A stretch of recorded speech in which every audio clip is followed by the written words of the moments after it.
Good morning, everyone. Nothing's really changed. That's the reason why I haven't been posting that much. Girls are just out in the morning, just foraging for bugs, because we did have some heavy rains last night. That's August and June. And there's July.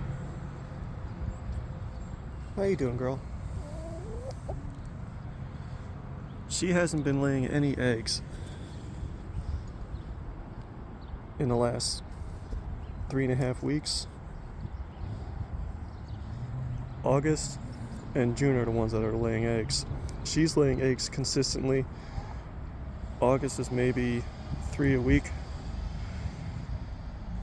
It could be because of the cold weather, or it could be because these girls are about 5 or 6 years old, so they're towards the end of their laying life.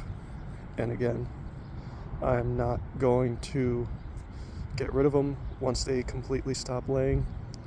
They're just going to be freeloaders / pest control. So, hope everyone has a good day.